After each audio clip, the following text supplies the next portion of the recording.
చూసుకొని అన్నీ కూడా మీరు సరి చేసుకోండి. ఎక్కడైనా మీకు డిస్ప్యూట్ ఉంటే నేను ఒక కమిటీని వేసి ఆ కమిటీ మీతో మాట్లాడించి అది కూడా ఆ సమస్య కూడా పరిష్కారం చేస్తాం. మనం ఒకటే మీ అందరికీ నేను చెప్తున్నా, మంది కుటుంబం ఈరోజు 3 పార్టీల కూటమిగా ఉన్నాం కాబట్టి ఒకళ్ళనొకళ్ళం కుటుంబ సభ్యులాగా అన్నదమ్ముల్లాగా ఒకరికొకరు గౌరవించుకొని మనం ముందుకెళ్లాల్సిన అవసరం ఉంది. మనకి ఎక్కడ కూడా భేషజాలు కానీ మనకెక్కడ అహంకారం కానీ నేను చెప్పిందే జరగాలంటాం కానీ దయచేసి అవన్నీ వద్దు. ప్రజలు మనకి ఇచ్చిన ఈ గౌరవాన్ని మనం నిలబెట్టుకోవాల్సిన అవసరం ఉంది. అందుకే మనందరం కూడా బాధ్యతతోని మనం ఏ విధంగా ముందుకు వెళ్ళాలో కూడా దయచేసి మీరు కూడా ఆలోచించండి. మీకు ఒకవేళ మీ గ్రామంలో ఆశావహులు ఎక్కువగా ఉండి మీకు పోస్టులు తక్కువ ఉంటే అవకాశాలు తక్కువ ఉంటే నాకు చెప్పండి. ఇక్కడ కాకపోతే బయట ఇస్తాను, బయట కాకపోతే రాష్ట్రాలు ఇస్తాను. ఏమీ లేకపోతే మీకు డబ్బుల చిట్లా కూర్చోబెట్టి మీ కుటుంబాన్ని పోషిస్తానంటే కష్టపడ్డ కార్యకర్తను మాత్రం వదిలిపెట్టే సమస్య లేదన్న సంగతి కూడా మీరు దయచేసి అన్నీ గుర్తుపెట్టుకోవాలి. చాలా అవకాశాలు ఉన్నాయి, అందరూ కూడా ఆ అవకాశాలను సద్వినియోగం చేసేటట్టు కూడా మనం చేద్దాం. దయచేసి అందరూ కూడా సహకరించండి.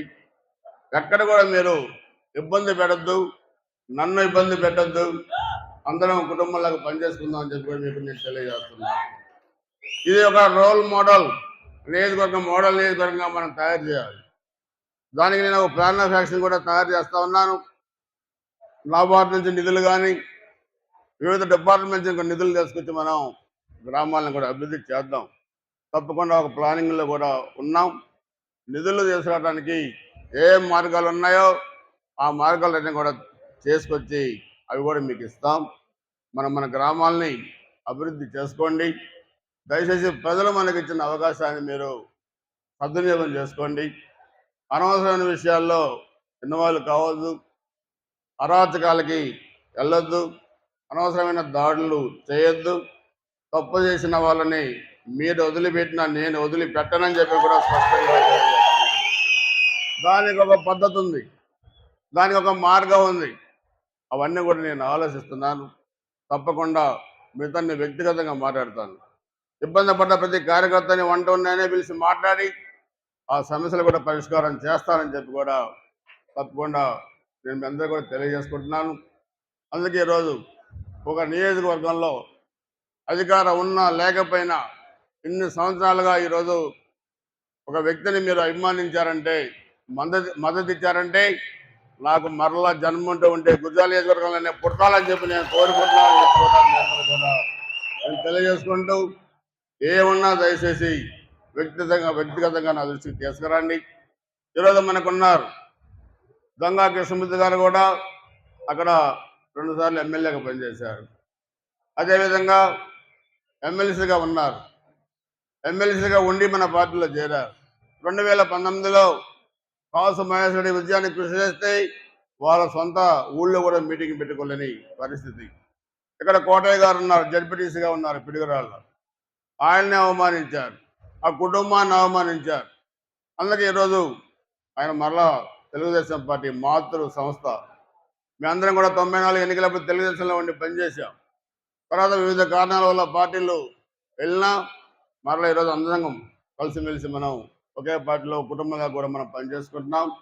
దయచేసి మీరు కూడా అన్ని కులాలు ఈ పార్టీలో సమానమే.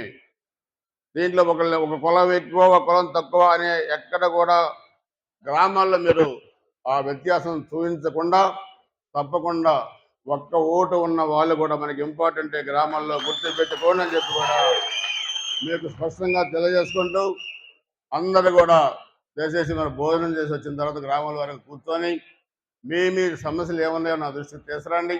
అవన్నీ కూడా కమిటీలు వేసి 2-3 రోజుల్లోనే క్లియర్ చేస్తాం. వ్యక్తిగతంగా మీ పిల్లలకు ఉద్యోగాలు కానీ ఇంకా మీకు వ్యక్తిగతంగా ఏమైనా ఉంటే నన్ను వంటవని కలిసి ఇవ్వండి. అవి కూడా సిమెంట్ ఫ్యాక్టరీ వాళ్ళతో కూడా మాట్లాడుతున్నాను. మిగతా కొన్ని అవకాశాలు కూడా ఉన్నాయి, అవి కూడా మనం మాట్లాడి మన పిల్లల్ని కూడా అందరినీ కూడా సెటిల్ చేద్దాం. భవిష్యత్తుకి మనం భరోసా కల్పించి అందరూ కూడా ముందుకెళ్దాం. ఇది మీ అందరికీ నేను చెప్పగలిగేది.